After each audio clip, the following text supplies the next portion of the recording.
नमस्कार दोस्तों।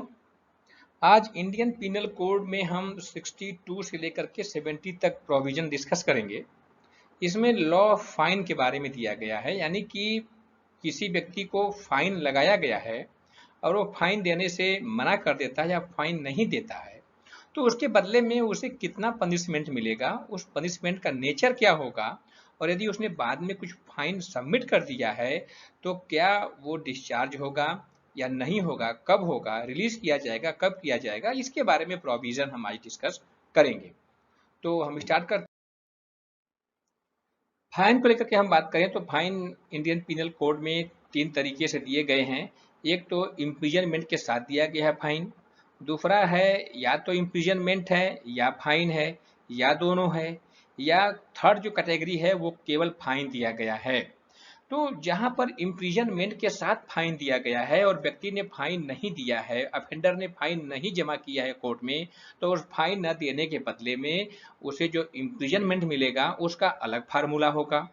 इम्प्रिजनमेंट है और फाइन है, अब उसने फाइन नहीं सबमिट किया है, तब वहां पर जो पहली कैटेगरी है उसी का फार्मूला अपनाया जाएगा यहाँ पर भी, और उसके अकॉर्डिंगली जो है फाइन न देने के बदले में उसे पनिशमेंट मिलेगा। जो तीसरी कैटेगरी है केवल फाइन है, कुछ ऐसे ऑफेंसेस है वहां पे केवल फाइन उसके बदले में है। तो जहां पर केवल फाइन है, अब वहां पर फाइन जो सबमिट नहीं करता है, तब उसके लिए जो कैटेगरी जो फार्मूला लगाए गए हैं वो अलग है। तो इन तीनों को हम यहाँ पे देखेंगे कि कौन कौन से प्रोविजन के अंतर्गत वो आते हैं और फाइन न देने के बदले में उसे कितना पनिशमेंट मिलेगा। सबसे पहला जो जनरल रूल्स है वो है 63 अमाउंट ऑफ फाइन। किसी व्यक्ति पर फाइन कितना इंपोज किया जाएगा। कहा गया है कि where no sum is expressed to which a fine may extend, the amount of fine to which the offender is liable is unlimited. प्री का क्वेश्चन है, और बट कहा गया है कि but shall not be excessive. तो यानी कि सबसे पहली बात यह है कि यदि फाइन के अमाउंट फिक्स हैं तब तो उसी अमाउंट तक फाइन उस पर इम्पोज किया जाएगा, पहली बात। दूसरी बात, यदि फाइन के अमाउंट फिक्स नहीं है, एक्सप्रेस्ड नहीं है, अफेंस करने के बदले में कितना फाइन मिलेगा वहां पे अमाउंट फिक्स नहीं किए गए हैं, तब वो अनलिमिटेड हो सकते हैं, कोर्ट के डिस्क्रिशन पर है। लेकिन वो इतना भी अनलिमिटेड नहीं होगा कि वो एक्यूज्ड की कैपेसिटी से ही बाहर हो जाए, वो उसे पे ना करे। तो कोर्ट को ध्यान रखना होगा कि उसकी कैपेसिटी कितने है, कितना वो पे कर सकता है, उसी के अकॉर्डिंगली जो है वो उस पर फाइन लगाएगा। तो ये 63 में जनरल रूल्स दिए गए हैं कि जहां पर अमाउंट फिक्स नहीं है वहां पे अनलिमिटेड फाइन इम्पोज की जा सकती है, बट वो एक्सेसिव नहीं होने चाहिए। हम बात करते हैं 64 की। 64 बता रहा है कि यदि आप पे फाइन इम्पोज किया गया है और आपने फाइन नहीं दिया है तो आपको कितना पनिशमेंट मिलेगा, इसके बारे में। Sentence of imprisonment for non payment of fine. दो तरह के केस के बारे में ये बात कर रहा है। पहला, एक ऐसा केस है जिसके लिए आपको इम्प्रिजनमेंट प्लस फाइन मिलेगा और आपने फाइन नहीं दिया। दूसरा है एक ऐसा केस जिसमें इम्प्रिजनमेंट है या फाइन है, या और विथ फाइन ओनली। तो इम्प्रिजनमेंट भी है या फाइन है या केवल फाइन भी आपको मिल सकता है। तो जो हमने कैटेगरी तीन बनाई थी वो तीनों कैटेगरी यहाँ पे दिखने को मिल रही है। इम्प्रिजनमेंट प्लस फाइन, इम्प्रिजनमेंट और फाइन, या ओनली फाइन। तीनों तरह के केस हैं और इनमें किसी में भी जो है, हर एक में जो है अफेंडर को पेमेंट करने के लिए कहा गया है, फाइन इम्पोज किया गया है और offender default the payment of fine, यानी कि अफेंडर ने फाइन सबमिट नहीं किया है, तब उसे कितना सेंटेंस मिलेगा ये उसके लिए कहा गया है। तो यहाँ पर the offender shall suffer imprisonment for a certain term in which imprisonment shall be in excess of any other imprisonment to which he may have been sentenced or to which he may be liable under a commutation of sentence। तो वो fine के बदले में जो imprisonment मिलेगा वो excessive होगा। Actual offence के बदले जो इम्प्रिजनमेंट मिला है वो तो वो भोगेगा ही भोगेगा, फाइन न देने के बदले जो उसे पनिशमेंट मिलेगा वो अलग से होगा। यदि उसका इम्प्रिजनमेंट किसी कॉम्पिटेंट अथॉरिटी ने कम्यूट कर दिया, कम कर दिया, तो वो जो इम्प्रिजनमेंट था, जो उसकी कारावास की सजा थी, वो तो अब जो कम हो गया वो उतना भोगेगा, लेकिन फाइन न देने के बदले में जो कारावास है वो उसे एडिशनल भुगतना पड़ेगा, वो अलग से है, उसके मेन इम्प्रिजनमेंट से कोई मतलब नहीं है, यही 64 बता रहा है। अब जैसे हमने बात किया था लाइफ इम्प्रिजनमेंट को लेकर के, कि जहां पर लाइफ इम्प्रिजनमेंट है, आजीवन कारावास है, प्लस उसे फाइन दिया गया है, उसने फाइन अब नहीं दिया, तो उसे अब इम्प्रिजन लाइफ इम्प्रिजनमेंट का 1/4 जो है उसे और भोगना पड़ेगा। तो उसमें हमने कहा था कि जहां पर फ्रैक्शन की बात आती है वहां पे लाइफ इम्प्रिजनमेंट 20 साल का हो जाएगा, यानी कि उसे जो है 5 साल और भोगना पड़ेगा। तो यदि किसी ने जो है कम्यूट कर दिया, एप्रोप्रिएट गवर्नमेंट है, उसने जो है लाइफ इम्प्रिजनमेंट को कम्यूट कर दिया 14 ईयर में, तो वो 14 ईयर तो वो जेल में रहेगा। उसके बाद जो है उसने फाइन नहीं दिया है, तो फाइन न देने के बदले में 1/4 यानी कि 1/4, तो वहां पे जो है उसको वो एक्स्ट्रा 5 साल फिर भोगेगा। तो यहाँ पर 64 जो है इसी चीज को क्लियर कर रहा है कि फाइन न देने के बदले में जो उसके इम्प्रिजनमेंट मिलेगा वो जो है एक्सेसिव होगा, एडिशनल होगा, मेन इम्प्रिजनमेंट से वो अलग होगा। 65 की बात हम करते हैं, तो where the offence is punishable with imprisonment as well as fine. एक ऐसा ऑफेंस है जिसमें कि आपको इम्प्रिजनमेंट भी मिलना है और प्लस फाइन भी मिलना है। और अब क्या किया आपने, अब आपने फाइन, अफेंडर जो है उसने फाइन नहीं दिया है, तो फाइन न देने के बदले में उस ऑफेंस के लिए जो मैक्सिमम इम्प्रिजनमेंट प्रोवाइड है इंडियन पीनल कोड में, उसका 1/4 उसे अब उसके इम्प्रिजनमेंट में जुड़ जाएगा। अब सपोज दैट हम बात करते हैं थेफ्ट की। थेफ्ट के लिए जो इम्प्रिजनमेंट है 3 ईयर इम्प्रिजनमेंट है, आप देखेंगे, और उसके बाद फाइन है। अब उसे फाइन 10,000 रुपए फाइन इम्पोज की गई, कर दी गई, उसके साथ उसे 2 साल का कारावास भी दे दिया गया। तो अब उसने फाइन नहीं दिया, तो 2 साल का कारावास काउंट नहीं होगा। थेफ्ट के लिए जो मैक्सिमम इम्प्रिजनमेंट था वो 3 साल जो आईपीसी में मेंशन है, उस 3 साल का 1/4 ऐड किया जाएगा, यानी कि 2 साल तो कोर्ट ने दिया ही दिया है, उसके बाद जो है मैक्सिमम 3 साल दिया है थेफ्ट के लिए, उसका 1/4 यानी कि उसे लगभग जो है 3 साल का 1/4 यानी जो है आपका हो लगभग 9 महीने उस हो जाएगा। तो वो 9 महीने उसे और एडिशनल में कारावास में भुगतना पड़ेगा। सजा उसे मिली थी 2 साल की, तो 2 साल वो भोगेगा। इसके बाद जो है 3 साल का हम 1/4 करेंगे तो 9 महीने आएगा, 9 महीने उसे और एडिशनल सजा भुगतनी पड़ेगी, क्योंकि उसने फाइन सबमिट नहीं किया था। आगे बढ़ते हैं, 66 की बात कर देंगे, तो description of imprisonment for non payment of fine.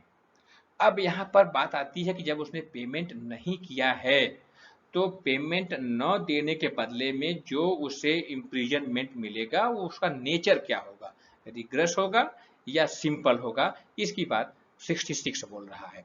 तो यहाँ पे कह रहा है कि the imprisonment which the court imposes in default of payment of a fine may be of any description, either rigorous imprisonment or the simple imprisonment. This is depend on the discretion of the court.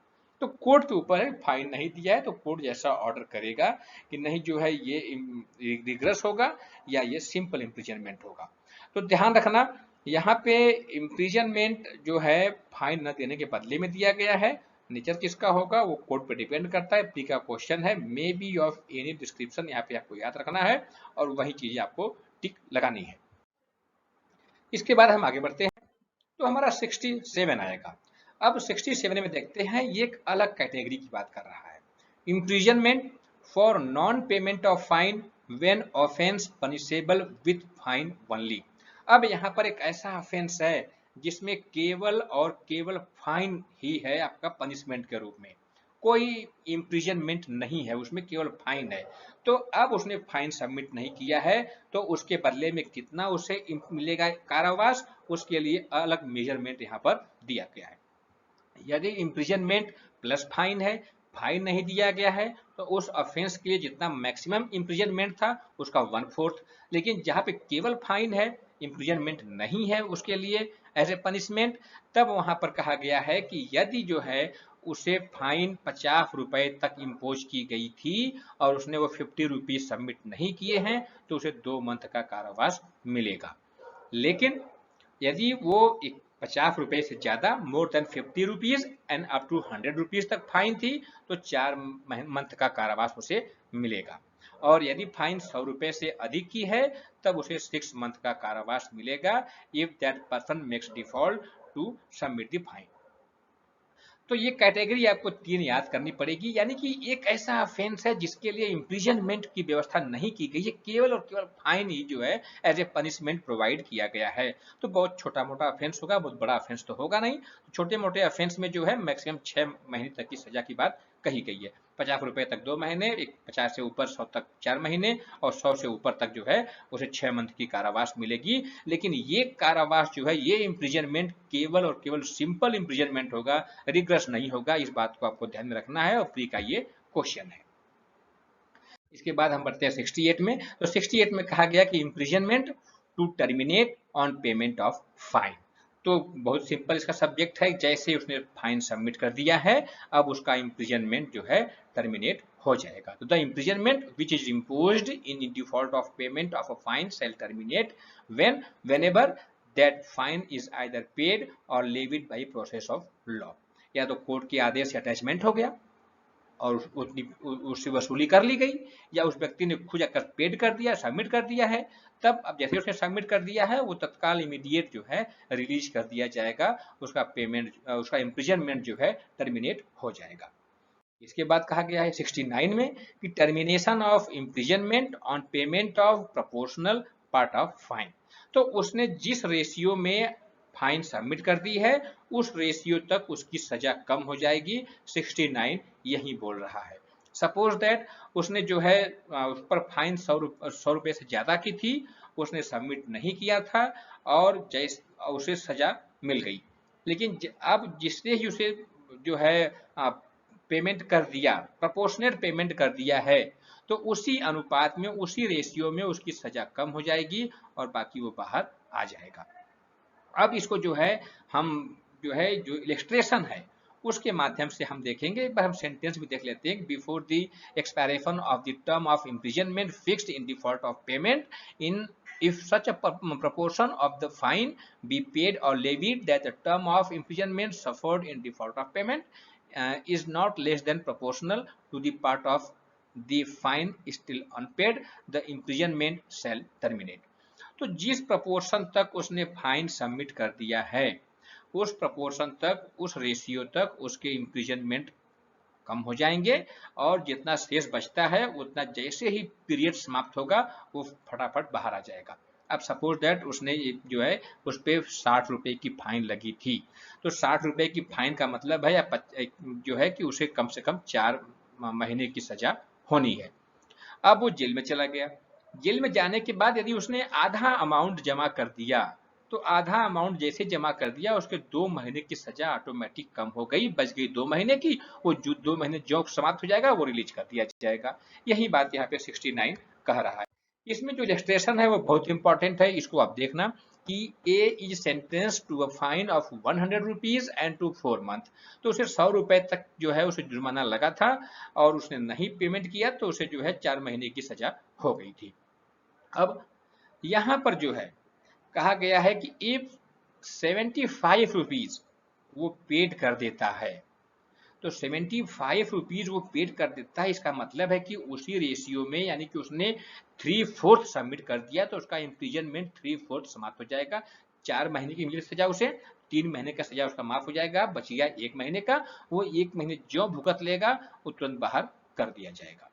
इसी तरह जो है कहा गया है कि यदि उसने जो है 75 रुपीज पेड कर दिया, 1 महीने की सजा उसने भोग लिया, एक मंथ की सजा भोगने के बाद अब उसने 75 रुपीज पेड कर दिया, तो इसका मतलब उसका 3 मंथ का सजा माफ हो गया है। तो अब उसे इमीडिएट बाहर कर दिया जाएगा क्योंकि उसने 3 महीने की सजा के बदले वो फाइन जमा कर दिया। यदि 50 रुपीज जो उसने सबमिट कर दिया है तो उसका 2 मंथ का सजा समाप्त हो जाएगा और बची हुए 2 मंथ को जैसे भुगत लेगा उसके बाद वो बाहर कर लिया जाएगा। यदि उसने 2 मंथ भुगत लिया है, उसके बाद उसने 50 रुपीज सबमिट कर दिया है, तो उसे इमीडिएट डिस्चार्ज कर दिया जाएगा। यही बात जो है यहाँ पे कहा गया। तो ये आपको ये देखना पड़ेगा कि किस रेशियो में उसने पैसे जमा किए हैं और उसका कितना अभी इम्प्रिजनमेंट उस रेशियो का बाकी है। यदि बाकी है तो उस शेष का वो भोगेगा, यदि खत्म हो गया है तो उसे इमीडिएट जो है डिस्चार्ज कर लिया जाएगा। डी का क्वेश्चन है कि कब इमीडिएट डिस्चार्ज होगा, कब remaining part of the sentence complete होने के बाद डिस्चार्ज किया जाएगा, ये जो है आपको देखना होगा। इसके बाद जो है 70 की बात करते हैं हम। तो कहा गया कि fine leviable with in 6 year और ड्यूरिंग इम्प्रिजनमेंट। तो एक बार फाइन कोर्ट ने इम्पोज कर दी तो अब कब तक उससे वसूला जाएगा, इसके बारे में कहा गया है 70 में। तो कहा गया है कि जहां पर एक बार फाइन इम्पोज कर दी गई है तब उसे 6 ईयर के भीतर उससे कभी भी वसूला जा सकता है, वो कोर्ट वो जेल में रहे या जेल से बाहर रहे, इससे मतलब नहीं है। नंबर 1, तो द फाइन और any part thereof which remains unpaid may be levied at any time within 6 year after the passing of the sentence. तो 6 ईयर आपको याद रखना पड़ेगा। जैसे ही सेंटेंस पास हो गया, दंड मिल गया, उसे फाइन भी लगाया गया है, तो 6 साल के भीतर उसे कभी भी वसूला जा सकता है। कहा गया है कि if the offender is liable to imprisonment for a longer period than 6 year, यदि उसे 6 साल से ज्यादा की कारावास मिली है तब क्या होगा, तो at any time previous to the expiration of that period. तो जो सजा उसे मिली है 7 साल की, 8 साल की, 10 साल की, वो समाप्त होने से पहले कभी भी जो है उससे वसूला जा सकता है। यानी यहाँ पर 6 साल जो है वो समाप्त हो जाएगा, वो जितना उसका maximum period of the imprisonment है तब वो काउंट होगा, उसके समाप्त होने से पहले कभी भी जो है उससे फाइन वसूल सकते हैं। लेकिन अगर सजा मिली उसे 10 साल की, उस पर 10 साल भुगत लिया, बाहर आ गया है, तो अब उससे अब वसूल नहीं सकते। उसके बाद कहा गया कि यदि with in the time period, उस 6 साल के भीतर या सजा भुगत रहा है उसके भीतर यदि वो मर जाता है तो उससे भी जो है उसकी रिस्पॉन्सिबिलिटी समाप्त नहीं होती है। जो उसके एयर्स होंगे, जो उसकी प्रॉपर्टी होगी, उससे वो फाइन वसूला जाएगा।